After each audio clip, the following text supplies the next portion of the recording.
For about 15 years, a seemingly trivial question has gone unanswered in the Roblox community. What is the game in this Roblox blooper from 2007? Seriously, it's often dubbed Train 2 by the community, but there's no proof behind this being the proper name of it, and it's completely unknown who created it. No web archives show anything related, nobody involved in the original video seems to remember, and there's no proof of a game called Train 2 or anything similar ever being on the front page for more than a day. It's not lost necessarily, as it's in many packs of old Roblox maps, and it's even bundled with the launcher Novitus, which I use for playing early versions of Roblox. It was most likely at the bottom of the front page once on a day in 2007 when the page was an archive, and it was replaced by a new game soon after. In the last 10 years, online discussion surrounding inaccessible, broken, deleted, forgotten, or otherwise lost forms of media has had an uprising. While niche, lost media from the early history of Roblox is a topic that I find captivating. On a platform fueled by user-generated content for nearly 2 decades, it's inevitable that bits and pieces will disappear. Additionally, the topic of lost Roblox media extends beyond games. It covers videos, screenshots, old versions of the game, forum posts, physical merchandise, models, audio, entire accounts, and even clothing. Today, we're taking a deep dive into the Roblox lost media rabbit hole.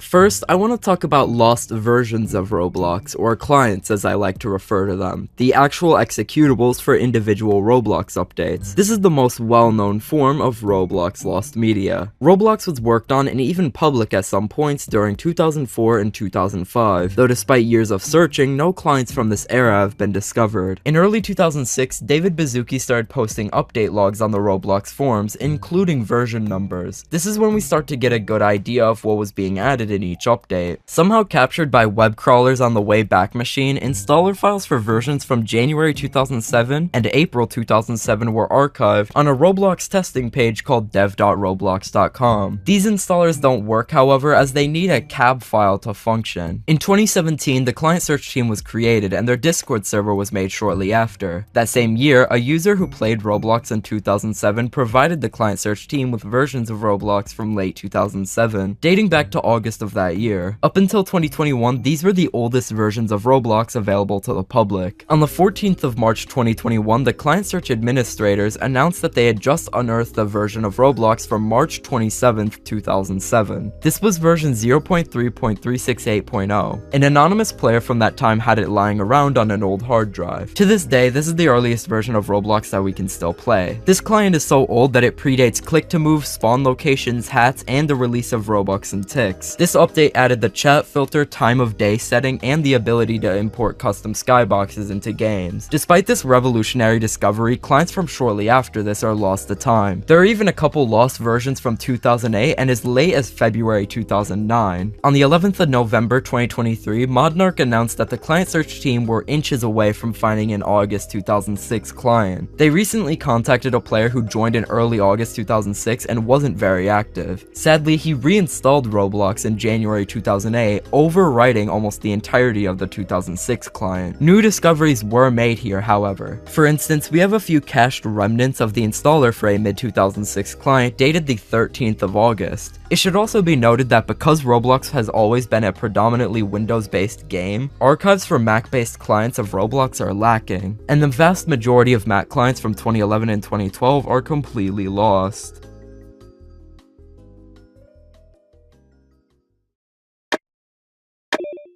For this chapter, I want to focus on prolific Roblox developers with a long history of game development and tons of lost projects that come with it. Stickmaster Luke has been making Roblox games non-stop for over 16 years. He's most known for the game Natural Disaster Survival, released in late 2011. A ton of his games, especially the ones from 2008 and 2009, have gone missing over the years, leaving only footage and screenshots of gameplay behind. Instagib Fight in the Fog is an FPS game released at the tail end of 2008. For reference, Insta-gib is a term used in old-school deathmatch games that refers to shots from any distance that insta-kill the player. Nowadays, there are no full copies of the game in circulation, and the game was closed towards the end of 2014. In 2010, a known exploiter named ProxyWorm uploaded a stolen direct copy of the game to his account. Sadly, the game was broken as a side effect of the filtering enabled update in 2018, rendering it mostly useless in terms of playing the game. But through this, we know the map for the game still exists. Stickmaster Luke published the fog script the game uses as a free model, so we have that too. Additionally, another user with a stolen copy reposted the original gun used in the game as a free model. The game, theoretically, is mostly found. An original copy is yet to surface, however. In May 2008, shortly before Insta-gib Fight in the Fog was created, Stickmaster Luke had a relatively popular FPS game open on his account for a few months, called Covert Ops Shade of Night Sniper Fight. There's no footage of it, and all that exists is 2 screenshots that were used as thumbnails for the game. Shortly after I wrote that, I stopped researching Stickmaster Luke's old games because there were too many for me to count, or include in this video. The RBXL studio files for at least 50 of them are in circulation, including the majority of his most popular games, but around 70 to 100 games from just the years 2007 to 2010 alone are lost and entirely unplayable in any form. Pyro was once a well-respected developer who joined Roblox in 2006. He was most popular around 2008 to 2009, mostly for his FPS games. All of his games are lost now and completely unplayable for reasons I'll get to in a minute. His first significant game was Gorge Battle, a team-based FPS game made in September of 2008. It's an impressive game for the time it was created, most notably for its custom character rigs, albeit primitive. The game was closed in November and replaced by a different game called Zombie War. Pyro also made an FPS game in collaboration with Stickmaster Luke called Initiative Combat in April 2009, not to be confused with the badge or the game named after the badge. It was released on a shared account called Shipment. Much like Gorge Battle, it was rather impressive for the era of its creation. In February 2010, it was closed for construction and it has never been opened up since. In April of that same year, Stickmaster Luke reopened a version of it on his profile, which is still available, though the weapons are broken nowadays, so at least a broken copy is in circulation, I guess. Apparently in 2014, Stickmaster Luke started working on a possible sequel or remake of sorts called Combat Initiative, though it's entirely broken, and it's unclear if any notable progress was ever made on it. Pyro's Hangout, also from 2009, is a lost, forgotten social hangout game created by none other than Pyro. In comparison to games like JJ5x5's House, which had a nearly identical game concept, Pyro's Hangout had weirdly detailed building and scripting for such a simple game from so long ago. Apparently it was closed down because the creator didn't like the online daters that hung out there, which is kinda funny. Out of nowhere in early 2013, Pyro quit Roblox and made all of his games private. He did note in his bio that most of his models and games were broken sometime before by an update. Matty Green Bay, who I'll refer to as Matt, is one of Roblox's earliest users, joining in July of 2006 before Roblox was officially released. Matt is most known for being mentioned in the first post on the Roblox blog made in December of 2006. This was because of a game he made titled Rebel Wars, which the admins particularly liked. It was described as a fun team battle map. This is all that remains of the game, as it was replaced by a blank slot in May of 2007. As well, it's confirmed that even before Rebel Wars, Matt had a maze game of sorts on his profile. It's unknown what the name of it was, but Builderman can be seen in early forum post archives complimenting Matt on the game, and below it you can see the very first Roblox scammer, I guess. Matt uploaded what I assume to be parts of the game on the catalog on the same day the game was made, so it's not 100% lost.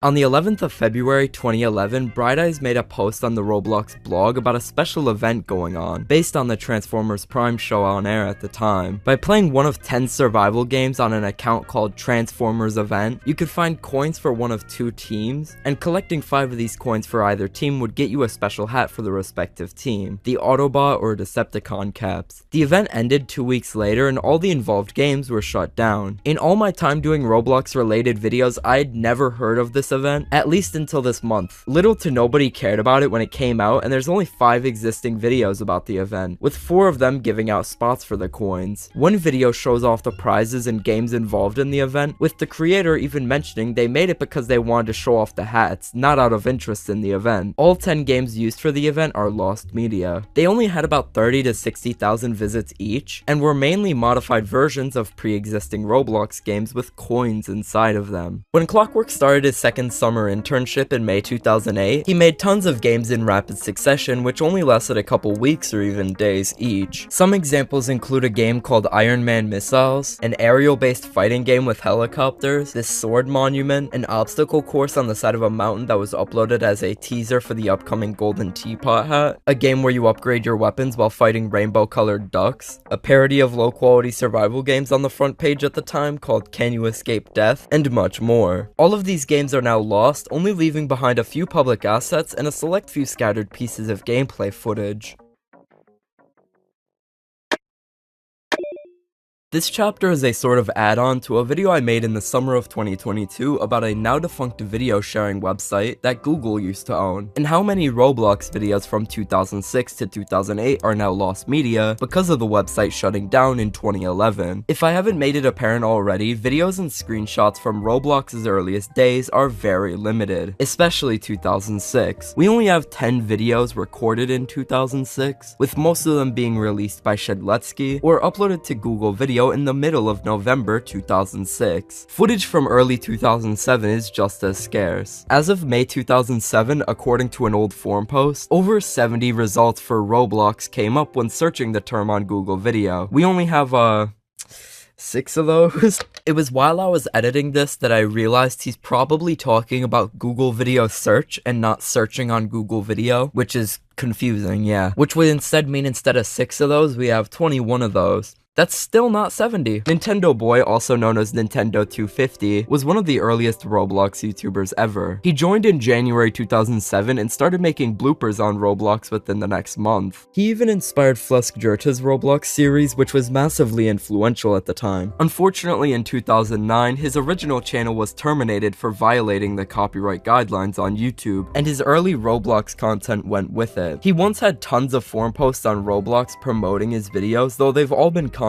deleted, somewhat in part to the excessive swearing in his videos. Only one of his videos, Roblox TV from March 20th, 2007, has been found in full. Upon creating a new account, Nintendo Boy re-uploaded 10 of his old Roblox videos, though all of them were from late 2008 or 2009. None of his 2007 content was re-uploaded. One broken archive on the Wayback Machine of a Nintendo250 video from April 2007 shows just how many early Roblox videos are deleted now. The recommended shows 20 different Roblox related videos, all uploaded before August 2007, and only 7 of the 20 videos still exist. Fluskjerta also had tons of Roblox videos recorded in 2007 and 2008 which are missing from YouTube. Shortly after he was banned from Roblox in October 2008, the majority of his Roblox videos disappeared from his channel, including scattered episodes of different Roblox bloopers series on his channel. For example, Roblox Bloopers 2 was missing until 2021, though Roblox Bloopers 1 and 3 stayed put on his channel. The 2007 Halloween special had 3 parts in total, though only the first part still exists. There was an entire series of shortened bloopers called Bloopers Shorties, which is also completely missing, with only the thumbnails of some episodes being preserved. This also goes for a 2-part series of videos about Roblox glitches, a short-lived series called Roblox Explorer, another series of Roblox tutorials, another series called Roblox Battle, and more. Sadly, as far as I know, Fluskjerta doesn't have any of these videos lying around, though he did repost the missing pieces of the Fluskjerta as Homer Simpson series on his channel a few years back. Since I started working on this video in early December, I've gone even farther down the rabbit hole of lost Roblox content on YouTube, made from 2006 to 2008. Almost every Roblox YouTuber or developer that had videos up in that era has lost content to some degree. In 2007, Stealth Pilot had a few Roblox videos up on a now deleted channel called I'm One Stealth Pilot, such as The Domino Effect, an entry for the Domino Rally Building Contest. Besides his music uploads, such as the song he made for the iconic Shirts and Pants release trailer, all of the other content from his old channel is now lost. Forum posts from December 2006 also show that he was working on videos before that, but they never released to my knowledge. JJ, or JJ5x5, was one of the most popular Roblox YouTubers in the late 2000s, mostly because of his bloopers series called Roblox Gone Crazy. This is also why he has his own hat in the Roblox catalog. On his channel, there used to be a second series of loose Roblox shorts running concurrently. Most Most of the videos in this series have been deleted since, mostly random clips released between July and October of 2007. The thumbnail of one, a video called 3 Amazing Plane Kills, has since been recovered. A while ago, I found this old tribute video someone made for him in September 2007, made up of clips from JJ's channel. The video contains tons of random non-Roblox videos that are completely lost now, such as pivot animations and miscellaneous gameplay. Parts of one of the Roblox shorts, 321 Blast Off, recorded in July of 2007, were preserved in this video. And finally, the 4Moderator scripter was fired in April 2008 for uploading a YouTube video leaking the Sparkles feature before release. After he was fired, he was entirely IP banned, and both the video and his entire channel are gone. And those, in my opinion, were the 3 pillars of the Roblox lost media rabbit hole. There's a lot of stuff I didn't mention here, so I may make a part 2 in the near future, going even more in depth. If anything mentioned here is found, it will be added to a pinned comment below, and there will be posts about it on my community tab and Twitter account. Since I started working on this video, 2 important games were found: Bloody Mary 2 and an original, unmodified copy of Sword Fight on the Heights 3. And from the looks of it, that won't be the last of it. Thank you for watching, and I'll see you in the next one.